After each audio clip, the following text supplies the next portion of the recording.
Canada ਦੀ ਰਾਜਧਾਨੀ Ottawa 'ਚ ਹਜ਼ਾਰਾਂ ਲੋਕਾਂ ਵੱਲੋਂ ਟੀਕਾਕਰਨ ਨੂੰ ਲਾਜ਼ਮੀ ਬਣਾਉਣ ਤੇ ਕੋਵਿਡ ਦੀਆਂ ਪਾਬੰਦੀਆਂ ਦੇ ਖਿਲਾਫ ਵਿਰੋਧ ਪ੍ਰਦਰਸ਼ਨ ਕੀਤਾ ਜਾ ਰਿਹਾ ਹੈ।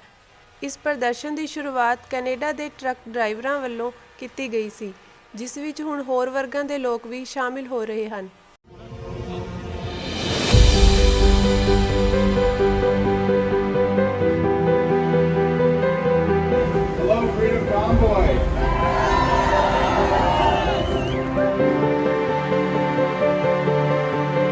We as a democracy fund decided that maybe we should give these truckers a bit of a hand.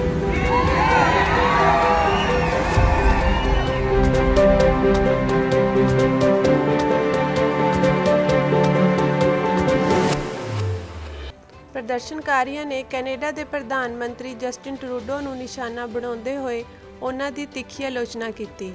ਦੱਸ ਦਈਏ ਕਿ ਕੈਨੇਡਾ ਸਰਕਾਰ ਦੇ ਹੁਕਮਾਂ ਅਨੁਸਾਰ 15 ਜਨਵਰੀ ਤੋਂ ਟਰੱਕ ਡਰਾਈਵਰਾਂ ਨੂੰ ਸਰਹੱਦ ਪਾਰ ਕਰਨ ਲਈ ਟੀਕਾਕਰਨ ਦਾ ਸਬੂਤ ਦਿਖਾਉਣਾ ਲਾਜ਼ਮੀ ਕਰ ਦਿੱਤਾ ਗਿਆ ਹੈ।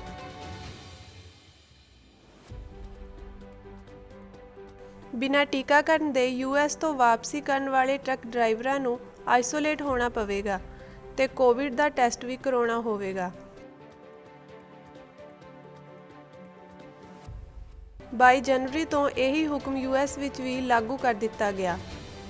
ਇਸ ਨਿਯਮ ਦੇ ਰੋਸ ਵਜੋਂ ਇਹ ਵਿਰੋਧ ਪ੍ਰਦਰਸ਼ਨ ਕੀਤਾ ਜਾ ਰਿਹਾ ਹੈ।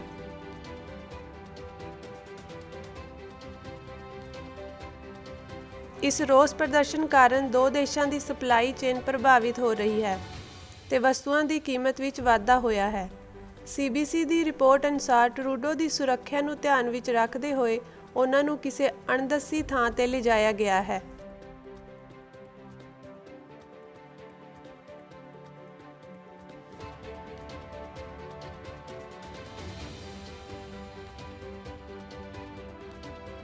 ਪ੍ਰਦਰਸ਼ਨਕਾਰੀਆਂ ਦੀ ਗਿਣਤੀ 50,000 ਤੋਂ ਵੱਧ ਦੱਸੀ ਜਾ ਰਹੀ ਹੈ, ਜਿਸ ਵਿੱਚ ਜ਼ਿਆਦਾਤਰ ਟਰੱਕ ਡਰਾਈਵਰ ਹਨ। ਕਰੀਬ ਇੱਕ ਹਫ਼ਤੇ ਦੀ ਲੰਬੀ ਯਾਤਰਾ ਤੋਂ ਬਾਅਦ ਇਹ ਸਭ ਟਰੱਕ ਓਟਾਵਾ ਪਹੁੰਚੇ ਸਨ। ਇੰਨੀ ਭੀੜ ਸਾਹਮਣੇ ਪੁਲਿਸ ਵੀ ਲਾਚਾਰ ਨਜ਼ਰ ਆ ਰਹੀ ਹੈ।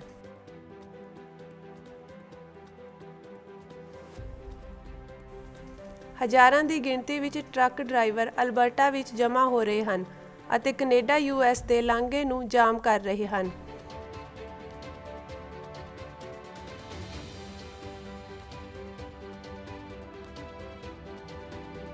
ਕਰੀਬ 20,000 ਟਰੱਕਾਂ ਦੇ ਇਸ ਕਾਫਲੇ ਨੂੰ ਪ੍ਰਦਰਸ਼ਨਕਾਰੀਆਂ ਨੇ ਫ੍ਰੀडम ਕਾਨਵੇ ਨਾਮ ਦਿੱਤਾ ਹੈ।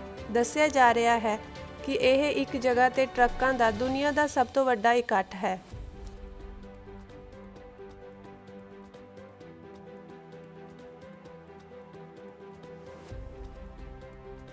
ਟਰੂਡੋ ਨੇ ਪ੍ਰਦਰਸ਼ਨਕਾਰੀਆਂ ਦੀ ਅਸਹਿਮਤੀ ਨੂੰ ਨਕਾਰਦਿਆਂ ਕਿਹਾ ਕਿ ਪ੍ਰਦਰਸ਼ਨਕਾਰੀ ਵਿਗਿਆਨ ਦੇ ਨਾਲ-ਨਾਲ ਹੈਲਥ ਵਰਕਰਸ ਦਾ ਵੀ ਨਿਰਾਦਰ ਕਰ ਰਹੇ ਹਨ।